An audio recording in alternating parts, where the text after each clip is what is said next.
Imagine waking up to the sound of explosions tearing the sky apart.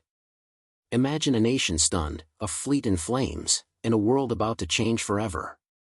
Today, we uncover the decisions, miscalculations, ambitions, and warnings ignored that led to one of the most shocking moments in military history. And before this story ends, you'll see how a single morning transformed the entire trajectory of World War II. The calm before the fire. The attack on Pearl Harbor did not come out of nowhere. It wasn't an impulsive act or a random strike. It was the result of years of rising tension between two powerful nations whose ambitions could no longer coexist peacefully, the United States and the Empire of Japan. To understand the attack, we must start decades earlier, as Japan transformed from an island nation into a modern imperial power. After victories in the First Sino-Japanese War and the Russo-Japanese War, Japan gained confidence and territory. By the 1930s, it sought more resources and more influence across East Asia. But Japan's expansionist ambitions collided directly with American interests. And collision was inevitable. Yet no one in the U.S. could have imagined that the conflict would erupt in the way it eventually did, through a meticulously planned, high-risk assault on America's Pacific Fleet. As you hear this story, watch how every decision, every negotiation, and every intelligence warning pushed both sides closer to the breaking point. Because Pearl Harbor was not just an attack. It was the final spark in a long fuse. The roots of conflict, Japan's imperial expansion. In 1931, Japan invaded Manchuria, establishing a puppet state under the name Manchukuo. The invasion shocked the world and signaled Tokyo's willingness to use military force to secure resources. By 1937, Japan launched a full-scale invasion of China. The brutal conflict, which included atrocities such as the Nanjing Massacre, drew condemnation from the United States. America responded with economic pressure. It restricted exports of aviation fuel, machine tools, and other materials. Japan, feeling cornered, turned more aggressively towards Southeast Asia, particularly the oil-rich Dutch East Indies. Japan depended heavily on imported oil. Without it, its military machine would collapse within months. This fact shaped every decision Tokyo made in the years that followed. Meanwhile, American leaders debated how far they should go. Some argued for diplomatic pressure. Others believed stronger sanctions were necessary to contain Japanese expansion. Neither side truly understood how far the other was willing to go. This misunderstanding would prove catastrophic. The final straw, the oil embargo of 1941.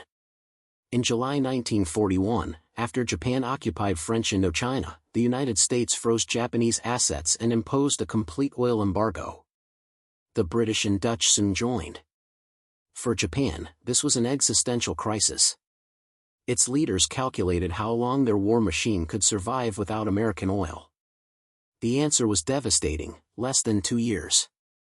Japan now faced two options: submit to American demands and retreat from its conquests, or seize the oil fields of Southeast Asia quickly, before its reserves ran dry. But there was a problem. The United States Pacific Fleet at Pearl Harbor stood directly in Japan's path. Japan's strategists believed that if war was unavoidable, they needed to strike first. They needed to cripple American naval power long enough to secure the resources they needed. And so, a plan began to form, bold, risky, and unprecedented. A strike so sudden and devastating that the United States would be forced into negotiation, not a long war. At least, that was the hope. Admiral Yamamoto, the reluctant architect. The mastermind of the attack was Admiral Yamamoto, commander of the Japanese Combined Fleet. Ironically, Yamamoto did not want war with the United States. He had studied in America. He understood its industrial strength. He once warned Japan's military leadership. If we go to war with the United States, I can run wild for 6 months, after that, I have no expectation of success. But Yamamoto also believed that if Japan had to fight, it must strike first and with overwhelming force. A powerful opening blow could destroy American morale and buy Japan precious time. The plan he designed was daring. It involved 6 aircraft carriers, more than had ever been assembled in one strike group, sailing across thousands of miles of open ocean to deliver a surprise attack. The idea seemed impossible. Unthinkable. Yet perfectly suited for the desperate situation Japan faced. The target, Pearl Harbor. Pearl Harbor, on the island of Oahu in Hawaii, was home to the U.S. Pacific Fleet. Battleships lined the harbor. Cruisers, destroyers, and support vessels filled the piers. Airbases nearby housed hundreds of aircraft. American commanders believed the harbor was far from danger, too far for Japan to reach. They expected any Japanese attack to occur in the Philippines or elsewhere in Southeast Asia. The Hawaiian Islands felt safe. Too safe. This sense of security would prove fatal. Warning signs, missed intelligence and failed communications. Contrary to later myths, the United States did receive hints that Japan might strike somewhere. American codebreakers had made progress in decoding Japanese diplomatic messages. Tension was rising globally. Military advisors warned that an attack was possible. But Pearl Harbor? Few took the idea seriously. Multiple warnings were missed or misunderstood. A Japanese spy in Honolulu sent detailed reports on the fleet's position. American intelligence intercepted unusual communications but did not match them to a Pearl Harbor threat. Radar operators on Oahu detected incoming aircraft the morning of the attack, but assumed they were U.S. bombers arriving from California. Again and again, hints appeared. Again and again, they were dismissed. This wasn't a failure of information. It was a failure of imagination. The Japanese strike force set sail. On November 26, 1941, a massive strike force, known as the Kido Butai, sailed from northern Japan under strict radio silence. Their mission was simple. Approach Hawaii undetected. Launch the most powerful carrier-based strike in history. Destroy the Pacific Fleet at anchor. The fleet included 6 aircraft carriers, 2 battleships, 3 cruisers, 9 destroyers, submarines and support vessels. They traveled more than 3,000 miles across the Pacific, guided by secrecy and discipline. Every crew member knew the stakes. Failure meant national humiliation and possible defeat. But success could reshape the Pacific. The American perspective, negotiations and false hope. While the Japanese fleet steamed toward Hawaii, diplomats in Washington still held discussions. The U.S. demanded Japan withdraw from China. Japan demanded that sanctions be lifted. Both sides believed the other's conditions were impossible. And yet, negotiations continued, right up to the morning of the attack. This is one of the most stunning aspects of the Pearl Harbor story. Diplomacy and war preparations moved forward simultaneously. Neither side knew the exact moment the other would act. While the Japanese fleet approached its target, America still clung to hope that war could be avoided. That hope would soon shatter. The plan, a 2-wave attack. Japan's strategy relied on surprise and overwhelming force. Commander Mitsuo Fukuda would lead the air assault. The first wave targeted battleships, airfields, fuel depots, hangars, aircraft on the ground. The second wave aimed to finish what the first started. Japan believed that destroying battleships and aircraft would give them control of the Pacific for months. They prioritized ships at anchor. They ignored dry docks, repair facilities, and fuel tanks, targets that could have crippled Pearl Harbor for far longer. This decision would later prove costly. The night before, Pearl Harbor sleeps. December 6, 1941. Hawaii was quiet. Sailors relaxed, enjoying the weekend. Hotels and beaches were full. No one expected war. And yet, across the horizon, death was approaching. The Japanese strike force reached its launch point just before dawn. Pilots prepared to attack. They checked their aircraft, studied their targets, and wrote farewell letters. Some believed they would not return. If you follow this story closely, you will see how these pilots, many barely in their 20s, carried the weight of an empire on their shoulders. But why did their leaders believe this attack would change the war? What made them confident that America could be stunned long enough for Japan to seize half of the Pacific? That answer lies in the next chapter. As the sun rose on December 7, 1941, hundreds of Japanese aircraft lifted off from their carriers. The pilots turned toward Oahu, flying low across the ocean. Below them, America slept, unaware that history's most infamous surprise attack was moments away. But what happened next, the decisions, the mistakes, the acts of heroism, and the devastation, would ignite a global firestorm. The attack, December 7, 1941. Dawn broke over Oahu with a calm that felt ordinary. A peaceful Sunday. A day meant for rest. Many sailors were just waking. Others were still sleeping. Some were preparing for church. None knew they were minutes away from the most shocking strike in American history. Far above the ocean, the Japanese first wave moved in tight formation.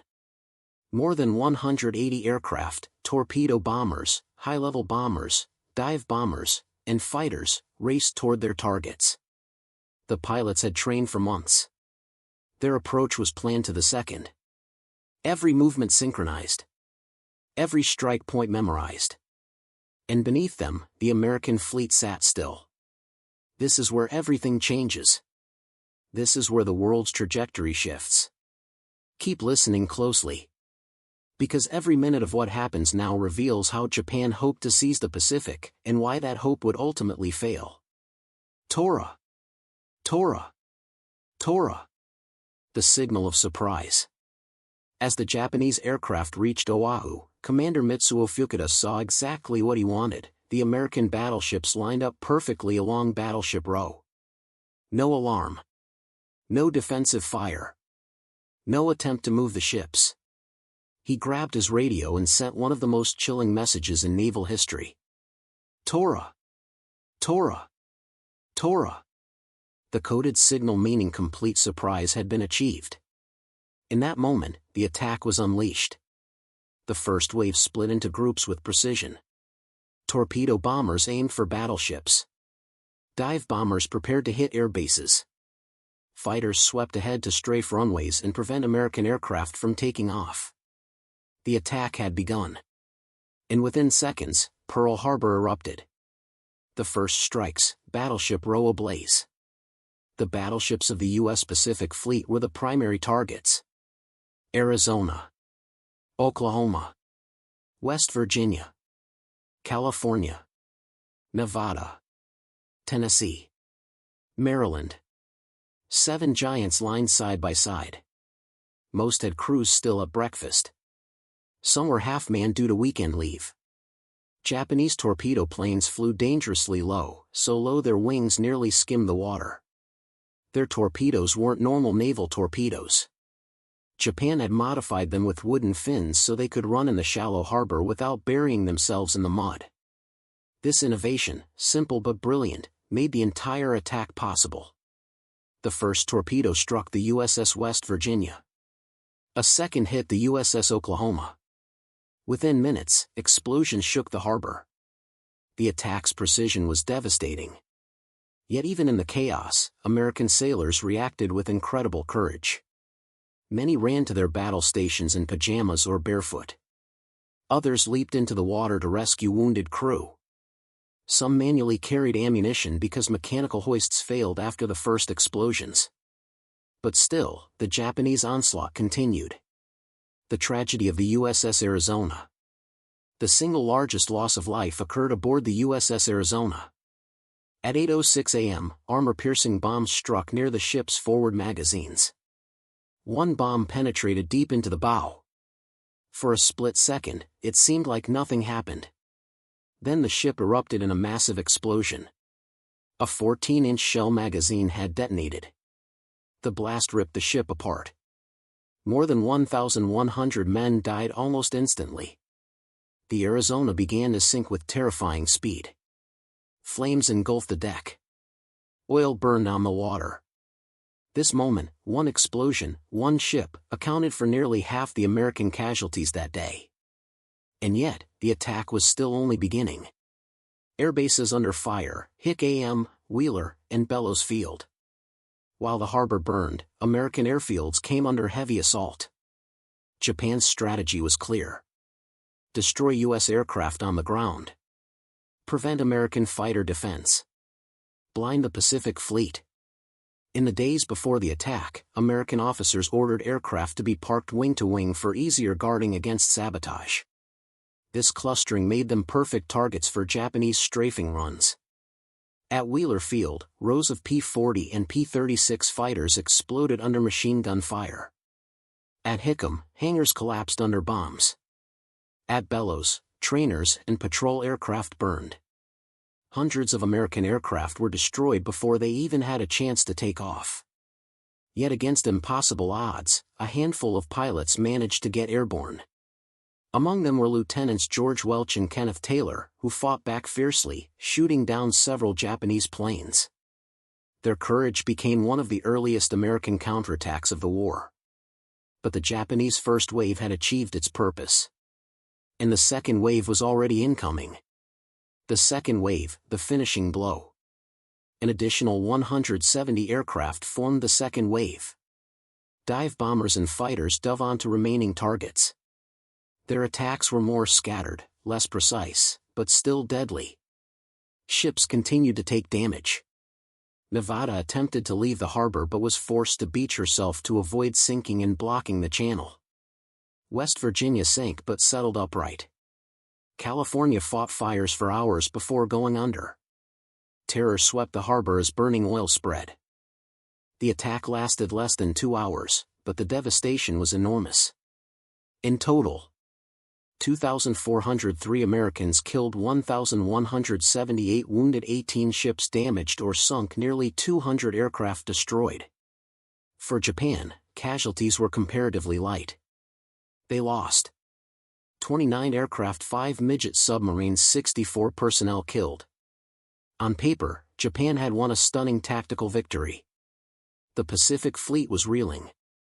The American public was stunned. Japan appeared unstoppable. But a deeper look reveals something critical, a flaw that would later shape the entire war. What Japan missed, the targets left untouched.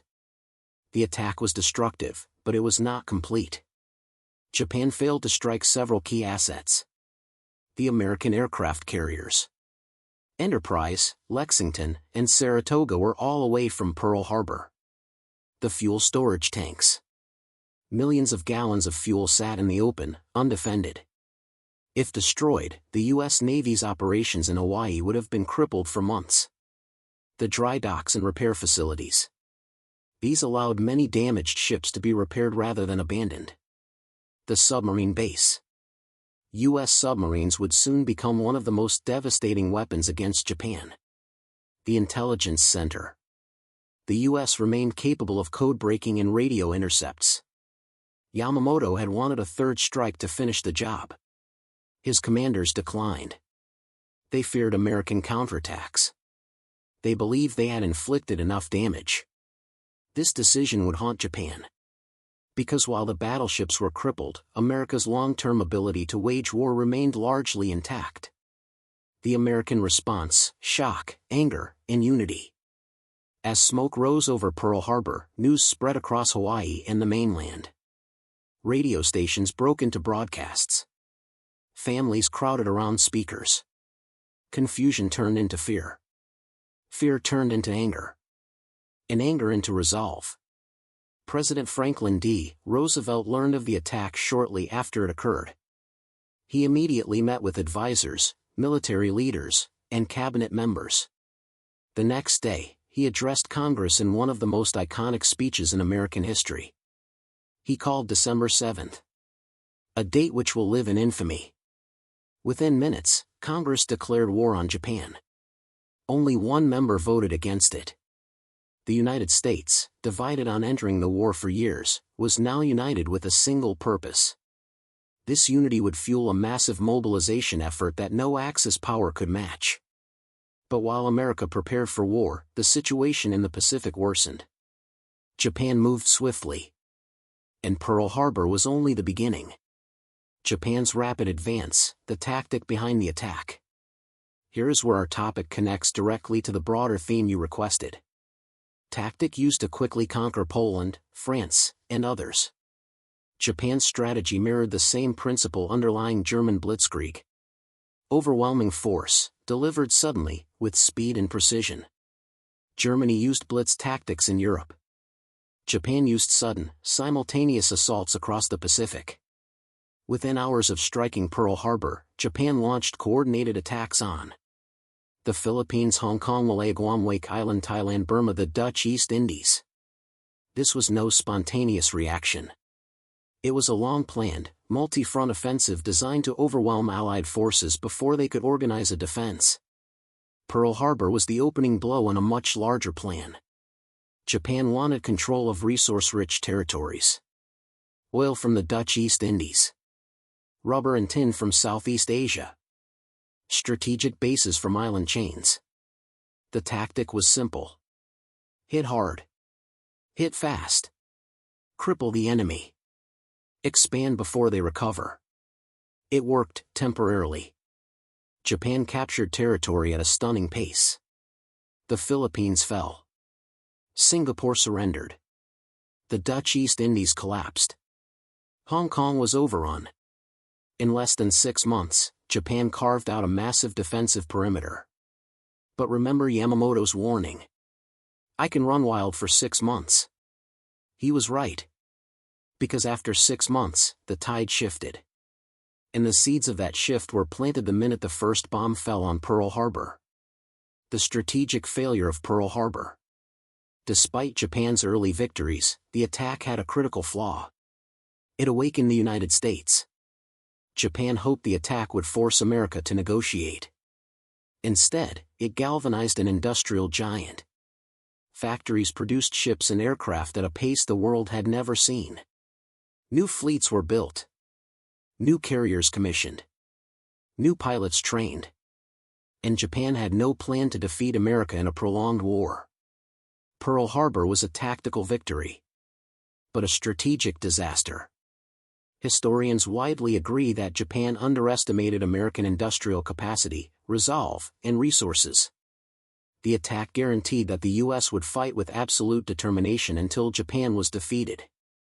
But before that final defeat, the Pacific would see some of the most brutal battles in military history. And the first major turning point was about to arrive. Retention loop, setting up the next chapter. We now move from the shock of the attack to the consequences that reshaped the Pacific War. What happens when a nation with massive industrial strength, fresh anger, and united resolve enters the battlefield? What happens when Japan's early momentum meets American counteroffensives? And how does the catastrophe of Pearl Harbor directly lead to one of the most important battles ever fought on water? Part 3 will take you through the American comeback, the Doolittle raid, the Battle of Midway, the long Pacific island hopping campaign, Japan's eventual defeat, and the global aftermath that changed history. Every event ahead is connected to the tragic morning at Pearl Harbor. And every victory and loss is part of one of the most dramatic military turnarounds ever recorded. The breaking point, failure, frost, and the turning tide. By late October 1941, the German High Command still clung to the belief that the Soviet Union stood on the edge of collapse. Maps in Hitler's Wolfschanz war room seemed to prove it. Vast swaths of territory, Ukraine, Belarus, the Baltics, Smolensk, and most of the Donbass, now lay under German control. Millions of Soviet troops had been killed, wounded, or captured. Dozens of divisions had been wiped from existence. And yet, despite the wide blue arrows the staff officers drew on the operational maps, the truth on the ground was far more complicated, and far more dangerous. Because the German advance was no longer a spear. It was a frayed ribbon, stretched to the limit, thinning, unraveling. And Moscow, Hitler's ultimate prize, remained unconquered. A fading momentum. The Osttheer, Germany's combined forces in the east, was exhausted. What had begun as a swift, overwhelming blitzkrieg had transformed into a brutal slog. The summer victories had come at a cost hidden beneath the triumphalist reports sent back to Berlin.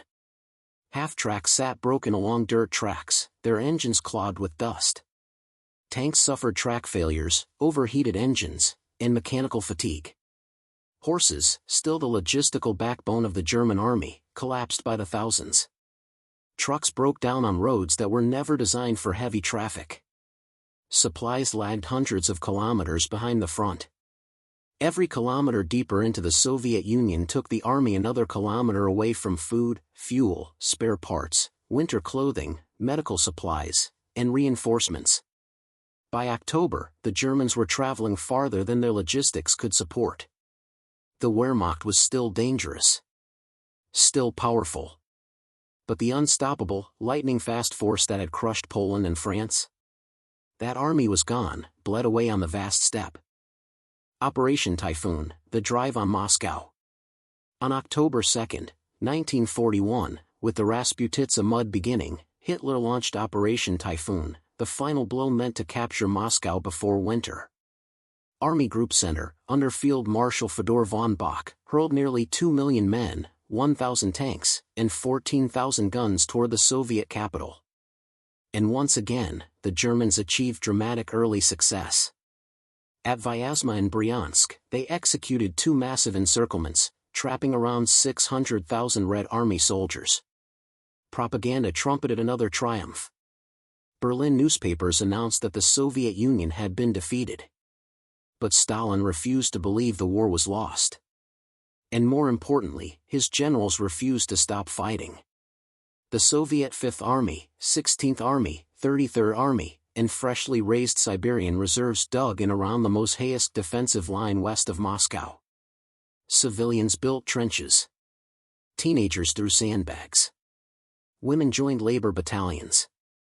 Entire factories evacuated east, leaving workers behind to erect makeshift fortifications. For the first time since the invasion began, the Red Army fought with the clock on their side, not Germany's. The longer they held, the more winter approached. Hitler's fatal miscalculations. Hitler's strategic mistakes now came into sharp focus. He underestimated Soviet manpower. Germany believed the Red Army had roughly 200 to 300 divisions. In reality, the Soviets mobilized more than 800 over the entire war. He underestimated Soviet industry. Thousands of factories had been dismantled and shipped to the Urals, Siberia, and Central Asia. Within months, they were producing tanks, rifles, and artillery beyond anything German intelligence predicted. He underestimated Soviet resolve. Hitler expected the state to collapse like France or Poland. Instead, Soviet propaganda framed the invasion as a patriotic war. A fight for survival. He believed the war would be won in a single decisive campaign. Barbarossa was designed as a short war. The German army was not equipped, or prepared, for a long one. These miscalculations would culminate in an outcome the Wehrmacht feared more than Soviet divisions. Winter was coming. The general that fought for Stalin, winter. By early November, temperatures plummeted. Mud froze. Snow fell in thick sheets. The fields hardened into iron. But German troops? They wore thin uniforms meant for France. No gloves. No insulated boots. No heavy coats. No antifreeze for engines. No winter lubricants for weapons. Rifles jammed. Machine guns froze. Oil turned to sludge. Tank treads snapped in the cold. At 20 degrees below zero, a simple touch of metal could rip the skin from a soldier's hand. Men huddled around fires fueled with bits of fences or broken furniture. Some tied newspapers around their legs to reduce frostbite. Others stole clothing from Soviet civilians simply to survive the night. Meanwhile, Stalin's secret weapon was arriving. The Siberians enter the war. In late November, trains rolled into Moscow carrying fresh divisions from the Far East, elite soldiers hardened by years of service in some of the coldest environments on the planet. Their equipment was winter-ready. Their morale unbroken. Why were they allowed to leave Siberia? Because Soviet intelligence, particularly from Richard Sorge, the spy in Tokyo, confirmed Japan would not attack the USSR that year. Stalin trusted the report. And the Siberian divisions moved. Wearing white camouflage, skiing across snowfields, operating with ease in conditions that paralyzed the Germans, they represented something the Wehrmacht had not faced at any point during Barbarossa. Fresh, well-supplied, highly trained troops. Troops built for winter. Troops who were not exhausted. And soon, Stalin would use them in a way Hitler never imagined. The near fall of Moscow. In late November and early December 1941, the German army reached the closest points to the Soviet capital. 21 miles, 33 kilometers, from the Kremlin at the town of Krasnaya Polyana, 15 miles, 24 kilometers, from Moscow's suburbs, in the South, German reconnaissance units could see the spires of the city with field binoculars. Inside Moscow, panic spread. Government ministries burned documents. Foreign diplomats prepared for evacuation. Schools and museums sheltered civilians. Anti-aircraft guns ringed Red Square. But Stalin did not flee. On November 7, during the anniversary of the Bolshevik Revolution, he stood atop Lenin's mausoleum and delivered a speech as Soviet troops marched across Red Square, directly to the front lines. It was a message to the world. Moscow would not fall. German collapse begins. December 1941 was the breaking point. German commanders begged for permission to withdraw to winter positions. Hitler refused. In furious telephone calls and written orders, he demanded that every meter of ground be held. Stand fast. Not one step back, became the mantra of the high command. But reality does not bend to orders. Frostbite ravaged divisions. Horses died by the tens of thousands, leaving artillery and supply wagons stranded. Starvation spread. German troops burned ammunition crates and furniture to stay warm. Even worse. Soviet counterattacks had begun. The Soviet winter counteroffensive. On December 5 to 6, 1941, the Red Army unleashed a massive coordinated assault along a 300-kilometer front north and south of Moscow. Siberian divisions led the attack, supported by T-34 tanks whose wide tracks and diesel engines thrived in the cold. German panzers, with their narrow tracks and frozen components, struggled to maneuver. For the first time since June 22, the Wehrmacht retreated. Not tactically. Not a short repositioning. A real retreat. Entire corps fell back 20 to 100 kilometers. Some units disintegrated under the pressure. Guderian's 2 Panzer Army pulled away from Tula. Reinhardt's and Hoepner's panzer groups withdrew westward. The northern flank near Kalinin collapsed entirely. Hitler was furious and terrified. He sacked Heinz Guderian, Walter von Brauchitsch, and several other senior commanders, blaming them for failures that were, by now, inevitable. And yet, the collapse did not become total a rout. Not because of Hitler's orders, but because German units fought desperately to stabilize the line, improvising defenses in snow-covered villages, forests, and frozen riverbanks. The limits of victory. Stalin planned to crush Army Group Center entirely. To reclaim Smolensk, Bryansk, and perhaps even push into Belarus. But by January 1942, the Soviet offensive reached its limits. Red Army formations were exhausted, coordination suffered, and logistics strained even worse than the Germans. Losses mounted. Ammunition ran low. Many units advanced too far, too fast, becoming vulnerable to counterattacks. The front stabilized. Neither side could deliver a knockout blow. Barbarossa had failed. By spring 1942, one fact was beyond dispute. Germany had failed to achieve its strategic goal, the destruction of the Soviet Union.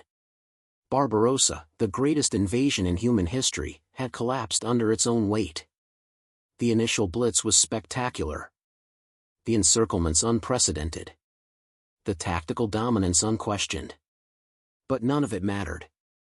Because Barbarossa was not designed to capture cities. It was designed to end a nation. And the Soviet Union, battered, bleeding, devastated, still stood. Why Barbarossa failed? Historians identify several core reasons. 1. Underestimation of Soviet capacity. Germany believed the USSR would fall after losing its western territories. Instead, the Soviets evacuated 1,500 factories eastward and rebuilt their industrial base beyond German reach. 2. Overextension of logistics. The Wehrmacht outran its supply lines, relying on horses and captured Soviet railways still needing conversion to German gauge. 3. Delayed focus on Moscow. Hitler's decision to divert army group centers south and north in August to capture Ukraine and Leningrad delayed the Moscow offensive until winter approached. 4. Harsh winter conditions. The winter was not unusually cold, as Nazi propaganda later claimed. The problem was simply that Germany was unprepared. 5. Soviet resilience and adaptation. The Soviets mobilized massive reserves, improved command structures, and used strategic depth to survive. 6. Failure of quick war strategy. Blitzkrieg worked only for short campaigns. The Eastern Front was a war of attrition, one Germany was not built to fight. A new phase of war. By early 1942, both armies had suffered millions of casualties. Entire regions lay in ruins. Cities burned. Villages emptied. The brutality escalated. Partisan warfare expanded. Nazi occupation policies intensified. The conflict became not just a military confrontation, but a struggle for survival. Operation Barbarossa was over. But the war in the East? It was only beginning. Bitter, vast, and more deadly than anything Europe had ever witnessed. The next year would bring new offensives, new horrors, and battles that would determine the fate of the entire world. Sevastopol, Kharkov, Reserve Operation Blue, Stalingrad. Barbarossa was the opening act. The coming campaigns would decide everything. And though Germany still appeared powerful in 1942, the truth was clear. The failure to crush the Soviet Union in 1941 had sealed the fate of the Third Reich.